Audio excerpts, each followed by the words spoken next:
السلام علیکم ورحمۃ اللہ وبرکاتہ۔ ترجمۃ القرآن سورۃ البقرہ آیت نمبر 4۔ آج ہم انشاءاللہ سورۃ البقرہ کی آیت نمبر 4 کا ترجمہ یاد کریں گے۔ اعوذ باللہ من الشیطان الرجیم، بسم اللہ الرحمن الرحیم۔ رب اشرح لی صدری ویسر لی امری واحلل عقدۃ من لسانی یفقہوا قولی رب زدنی علما رب زدنی علما رب زدنی علما۔ والذین والذین و اور، یہ ہم پہلے بھی پڑھ چکے ہیں۔ واو کا مطلب ہوتا ہے اور، الذین وہ لوگ جو، یہ ہم کئی مرتبہ پڑھ چکے ہیں۔ آیت نمبر 3 میں بھی الذین تھا، اس کا مطلب بھی تھا وہ لوگ جو۔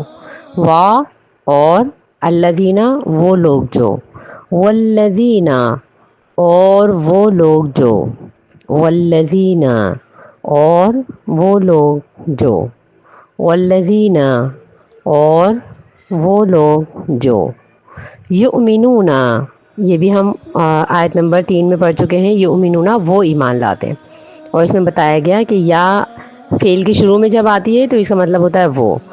اور اضافی ایک اور بات یہ ہے کہ یؤمنون، یؤمنون جو نون، یؤمنو یؤمنو میں نون واو پیش نو جو نظر آ رہا ہے، اس میں جو واو لگائی گئی ہے اسے کہتے ہیں واو الجمع۔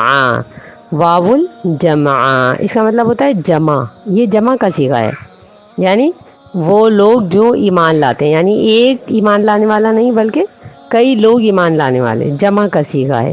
اس واو کو واو الجمع کہتے ہیں، اور جب یہ کسی فعل کے اندر آ جاتا ہے اس کا مطلب ہوتا ہے کہ وہ ایک شخص کام کرنے والا نہیں ہے بلکہ کئی کام کرنے والے لوگ ہیں، جمع کا صیغہ ہے، ٹھیک ہے۔ یؤمنون وہ لوگ جو ایمان لاتے ہیں، یؤمنون وہ ایمان لاتے ہیں، یؤمنون وہ ایمان لاتے ہیں، یؤمنون وہ ایمان لاتے ہیں، بما اس چیز پر جو، اس پر جو، بما اس پر جو، بما اس پر جو، بما اس پر جو،